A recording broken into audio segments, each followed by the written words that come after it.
Selamat pagi, Shalom.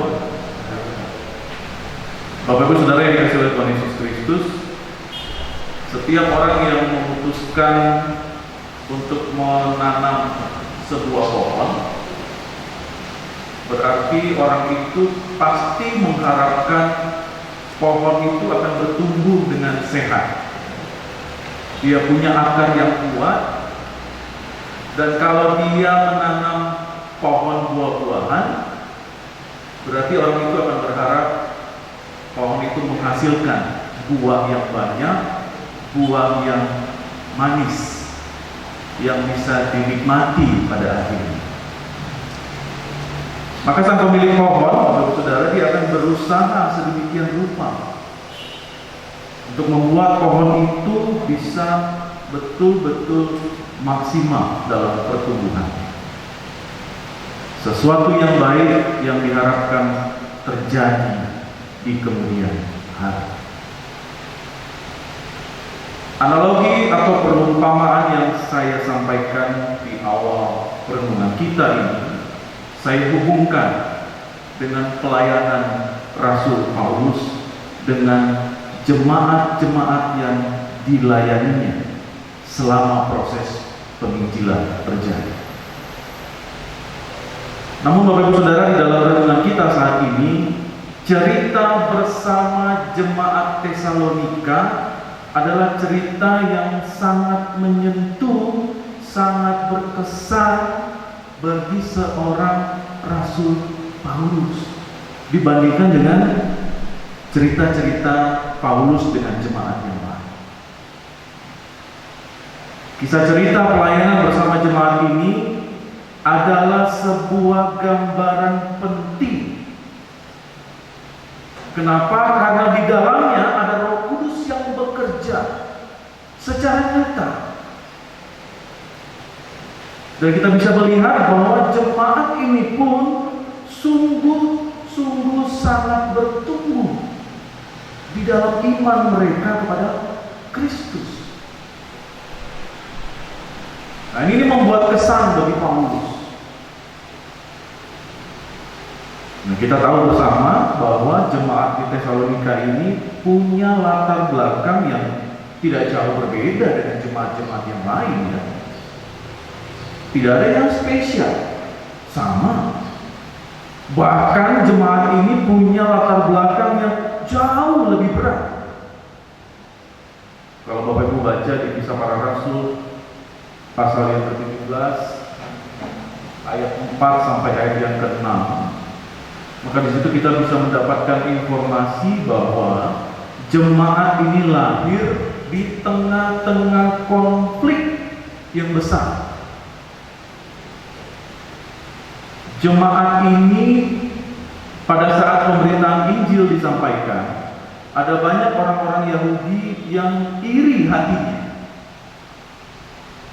Ada banyak orang-orang yang radikal menyerang Paulus dan Silas saat mereka melakukan tugas pelayanan di kota ini. Bahkan tadi kita baca di ayat yang ke-6, Bapak Ibu Saudara, ya, di situ ada informasi jemaat ini mengalami penindasan. Kalau orang sudah ditindas itu sudah berat itu persoalan. Jadi bukan tanpa persoalan, tetapi jemaat ini juga lahir di tengah-tengah persoalan yang berat di kota ini. Nah, ini informasi yang saya sampaikan berkaitan dengan latar belakang dari jemaat Tesalonika ini. Walau dengan kondisi seperti ini, Bapak Ibu Saudara, yang tidak mudah, begitu sulitnya, mereka ditekan, mereka punya beban, mereka penuh pergumulan dan lain sebagainya, jemaat ini diberitakan, dan kita baca tadi ada kata-kata penting, ada 3 kata penting yang saya lihat. Jemaat ini tetap bertumbuh di dalam pekerjaan iman. Itu yang pertama. Yang kedua, di dalam jemaat ini ada usaha kasih.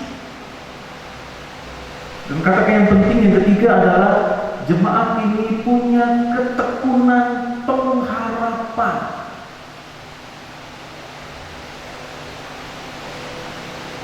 Maka Paulus dengan senang hati menyebut jemaat ini adalah jemaat teladan. Jemaat yang menjadi contoh,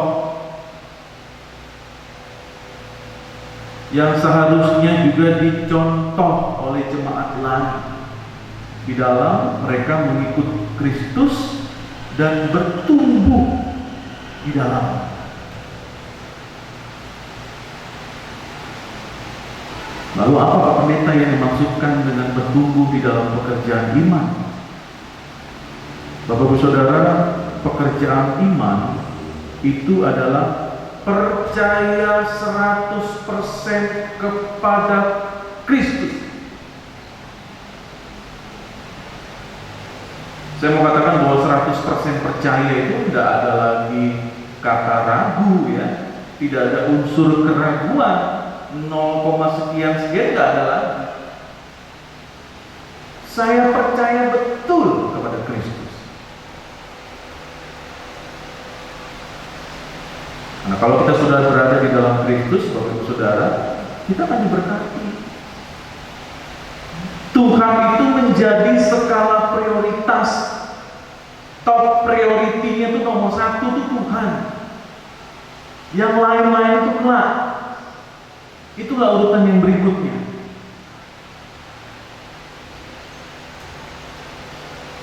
Itulah pekerjaan iman. Layaknya jemaat Tesalonika ini, iman mereka bisa bertumbuh karena mereka senantiasa mengutamakan Tuhan di dalam kehidupan mereka.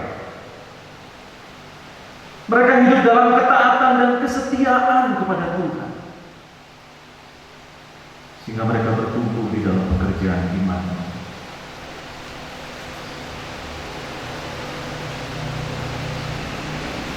Bagaimana dengan kita?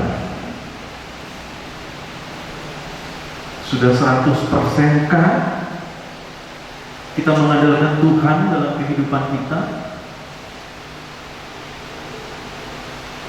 Ada yang 50%, ada yang 75%, ya. Coba deh hitung-hitung. Ada 90% Pak Pendeta, tapi cashback. Gimana itu percaya sama Tuhan ada cashbacknya? Ini yang pertama, Bapak Saudara, bertumbuh di dalam pekerjaan iman. Yang kedua, apa yang dimaksud dengan usaha kasih yang dilakukan oleh jemaat ini? Usaha kasih adalah sebuah panggilan kekristenan. Bahwa kita dipanggil bukan untuk diri kita sendiri, tetapi untuk melayani Tuhan. Melakukan tindakan kasih itu secara nyata, bukan hanya ngomong doang, teori doang. Jadi ya, kalau kita bisa bikin usaha kasih ya, kalau kita melayani itu macam ini, kayak gini loh nanti, kayak gini. Ngomong baik.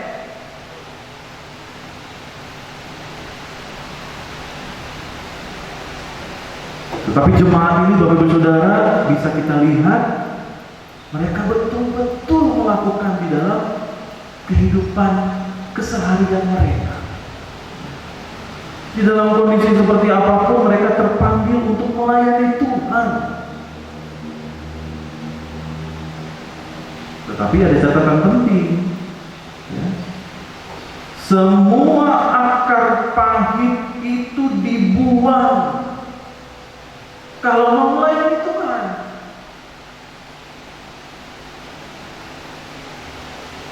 Selesaikan urusanmu itu dengan dendammu itu. Buang semua kekecewaan, sakit hatimu itu. Sehingga kalau kita sudah selesaikan semua akar pahit itu, layanilah Tuhan dengan sukacita. Kita juga melakukannya dengan penuh damai sejahtera Tuhan.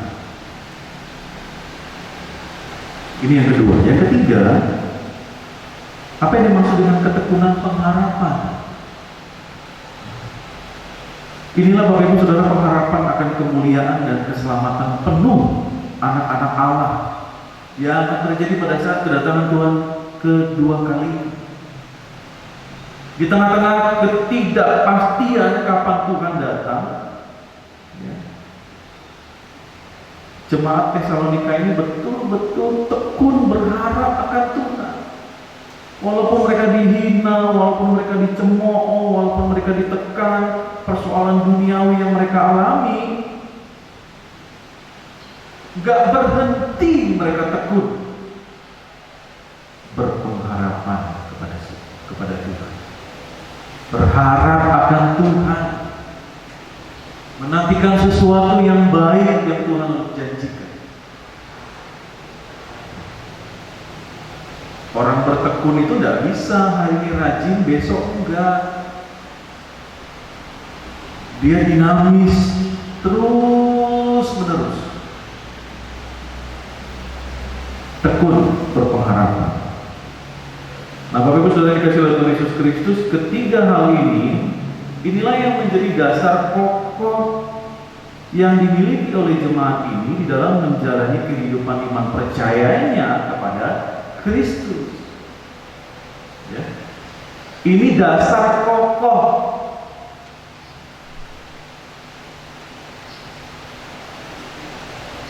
Ajaran Injil dan seluruh firman Tuhan yang diajarkan kepada mereka betul-betul dilaksanakan dengan kesungguhan hati.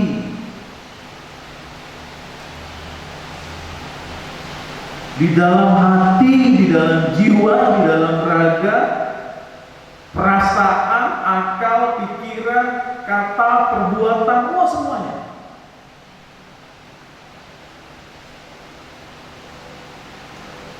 Karena mereka punya dasar kokoh di dalam iman mereka.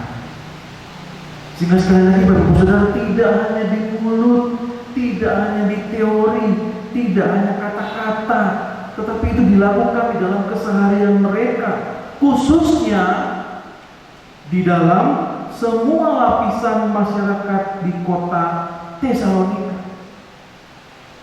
Yang notabene Bapak Ibu Saudara, kita bisa lihat kota ini adalah kota besar, bukan desa. Tesalonika itu adalah kota bisnis, kota pelabuhan,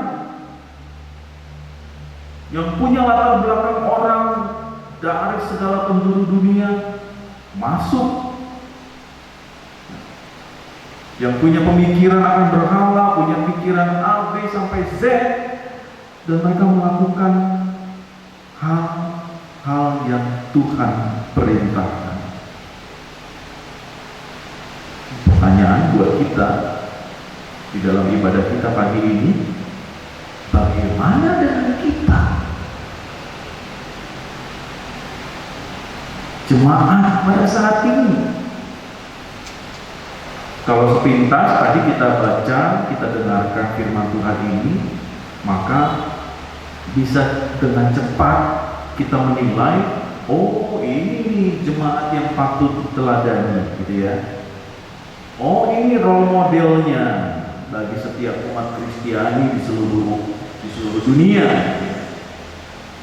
Ini nih yang benar nih, dicontoh nih. Itu respon kita pada saat kita membaca ini. Kita akan menilai bahwa harus tetap semangat melayani walaupun banyak tantangan. Kita akan berkata bahwa firman Tuhan itu tidak hanya didengar, tapi dilakukan. Ya, dan lain sebagainya dan lain sebagainya.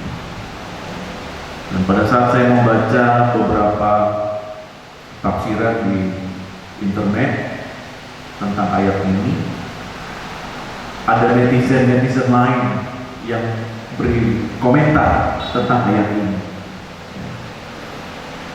Komentarnya begini Bapak Ibu Saudara, jemaat Tesalonika ini kan beda Pak, dengan zaman sekarang beda persoalannya. Zaman sekarang itu zaman kekinian, ditambah lagi corona. Zaman Tesalonika belum ada corona. Jadi beda pergumulannya. Lebih berat zaman sekarang. Jadi tidak mudah meneladani jemaat seperti ini, lalu kita bawa ke zaman sekarang, lalu kita melakukannya, nggak gampang Pak Pendeta. Zaman sekarang ya lebih berat dari zaman Tesalonika. Lebih sulit melakukan firman Tuhan. Tidak mudah seperti apa yang disampaikan dalam firman Tuhan ini. Saya cuma mau bilang Bapak Ibu Saudara, zaman sekarang memang berubah. Saya setuju. Ya tidak bisa sama. Iya, saya setuju. Beda tahun, beda tempat, beda orang, beda pergumulannya.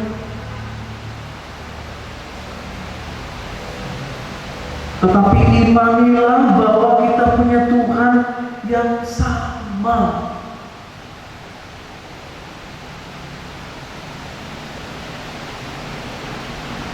Tuhan yang dari sejak Abraham, sejak zaman perjanjian lama, perjanjian baru, sampai zaman corona sekalipun. Ini Tuhan yang sama.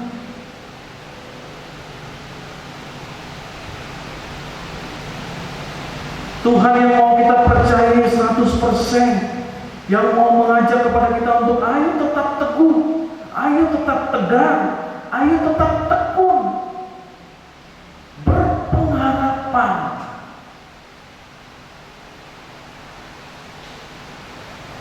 Kita baru sampai di tahun 2021, saudara. Kita nggak pernah tahu tahun-tahun berikutnya itu apa lagi nih. Urusan corona ini aja udah bikin pusing.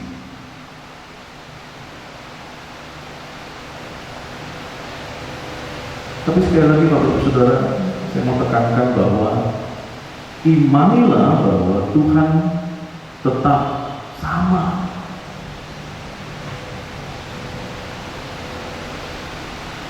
Maka hidup kita Bapak Ibu Saudara di dalam setiap gelombang yang menerpa kehidupan kita dimanapun dan seperti apapun, di dalam zaman yang segonjang-ganjing apapun, corona sekalipun, ingat dan percayalah bahwa pekerjaan iman kita yang pertama kali harus kita lakukan adalah percayalah 100% kepada Kristus di dalam hidupmu.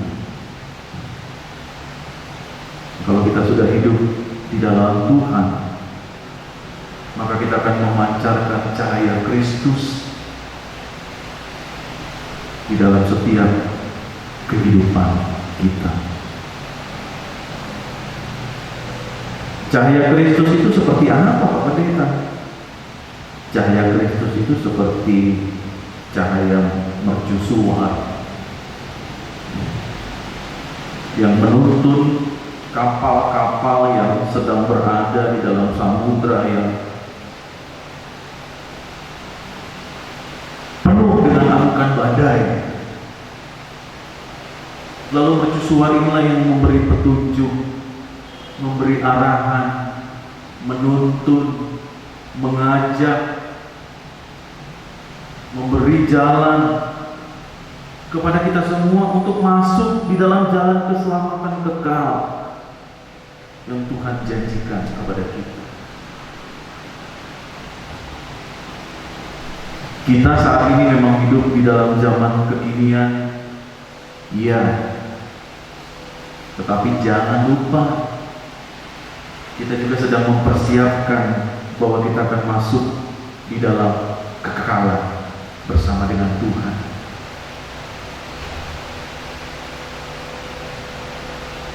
Di akhir perenungan kita nih Bapak Ibu Saudara, saya mau mengajak kita kembali terus bersemangat, jangan berputus asa, terus berbuat baik, selalu mengasihi, jadi berkat bagi banyak orang. Rajinlah berdoa. Kasihilah orang-orang yang ada di sekitarmu.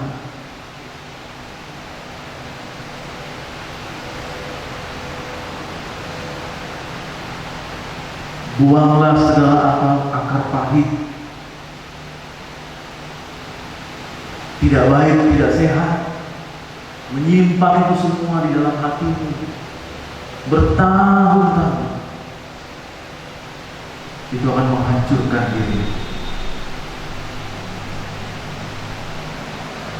Berdamai dengan orang-orang yang memusuhi ataupun yang engkau musuhi.